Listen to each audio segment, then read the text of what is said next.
Good morning, guys. Happy Monday. Back to the grind here. Pardon me, I poked myself in my left eye, so it's kind of looking a little weird.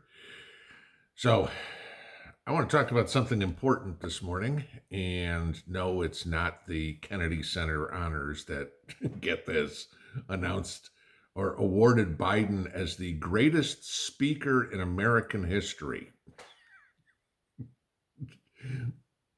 You think it would be on Comedy Central or something like that, but who knows? No, this is actually serious. So I don't have to tell anybody about supply chain issues. It's just beating a dead horse.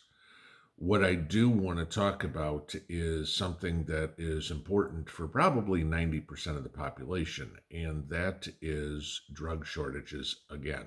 All right. Now, most of you guys know that a lot of the pharmaceutical products we buy are made in India, then they are shipped to the United States via China. Okay. Uh, you can go online and buy your prescriptions straight from India if you want, but that's where a lot of them come from. Okay. And so, of course, we get the supply chain issues. So I've been watching this for a little bit, and, there's only so much information I can get unless you get it straight from the source. And so I got an email last night from one of y'all, and I will leave his name out of it, but he knows who he is. And he is a pharmacist consultant. And so he's telling me what he has actually seen in the facilities with drug shortages. Now, y'all know me. I've told you before, I'm on blood pressure medicine. Runs in a family, such as so. All right. A lot of you guys are too.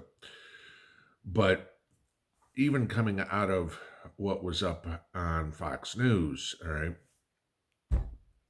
surgical gloves are unavailable.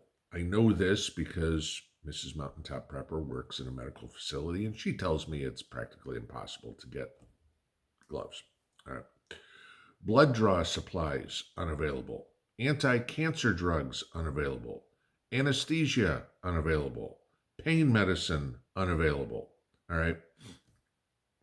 And there's probably a boatload more that doctors' offices, medical facilities, ready meds, hospitals, whatever, can't get.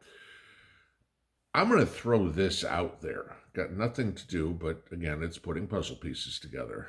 Remember how I said a week or so ago that Kathy Hochul in New York declared a state of emergency before Omicron came out and basically told hospitals to cancel all elective surgeries?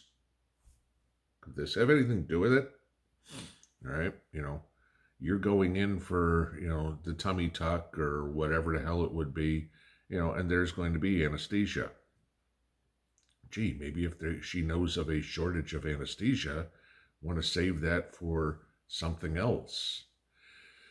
Again, we all know this is all about control at this point. When doctors have come out and said the symptoms of Omicron are no worse than the common cold or seasonal flu, and the panic that you're seeing that the media and the politicians are trying to put on it, we know this is a control issue. There was even a medical facility that came out and said this could be the last variant because at this point, as mild as the symptoms are and as easily transferable or transmittable it is, this could basically give everybody natural immunity. Let's hope. Okay, get this 2-year nightmare over already. But the deal on pharmaceuticals, all right, yes, and I know what a lot of you say because we've talked about subjects like this before. The American population is over medicated as is. Not going to disagree.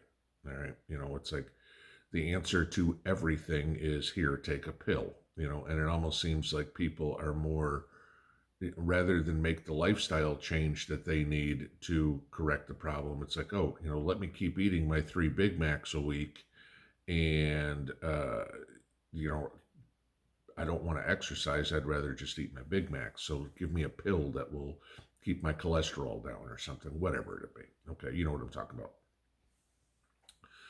So the point is here, if you were on something, I mean, there's some medicines you got no choice but to take. All right.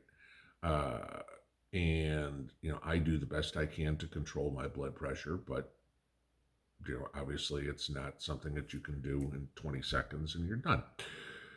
There's some things that you can't. You're a diabetic, for example. Okay. There isn't a simple cure to go, well, gee, you know what? If I stop eating bananas, I'm going to get rid of my diabetes. It doesn't work that way. So see whatever you can to upgrade your stockpile of whatever medicines you have. I've said before, see if your doctor will give you an extra 90-day prescription. Tell him what's going on. Hey, you're worried about a lockdown. Uh, and again, I've said before, the average age of most of my subscribers here is between 45 and 65. Most of us are on some sort of medication at that age, and certainly if you're older. But see if your doctor will give you an extra prescription and get it filled, and then that way you've got 180 days worth of meds rather than just 90, and hopefully things can get fixed. I mean, this isn't a oh my God, we're going to World War III, economic collapse. This is a personal SHTF event. A job loss, a whatever would be deal. Hey, maybe you were one of those 900 people that one CEO fired over a Zoom meeting yesterday, or Friday, I guess it was. You never know when it's going to happen. If you got that back stockpiled, you're in good shape. What I would also suggest, and this is for all of us, get some more aspirin. You can get them for $1 at the dollar store. Get some more Tylenol. Get some more Dayquil. Get some more NyQuil. Get some of the OTC medicines that you use. I mean, simple stuff. Robitussin or Theraflu or whatever you get. Get that, because the production of that stuff is inevitably going to go down, and the transport of that stuff is going to go down as well, because if there are only so many trucks running, they're going to get the most important stuff out first. And aspirin may not be the most important product to get on a truck for some company. And I know there's probably plenty of people that are on a baby aspirin regimen or something like that. Aspirin's cheap. Go get it. Tylenol's cheap. Go get it. Ibuprofen or whatever it is. Get some. Go to Walmart, hit or Target or whatever your favorite store is. Hit the little pharmacy department and stock up. That stuff's just as important as food to get at this point.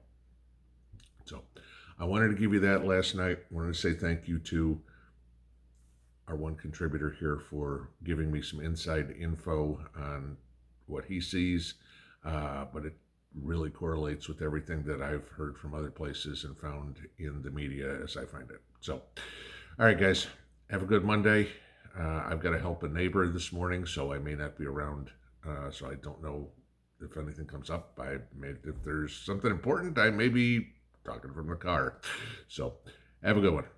Pinball out.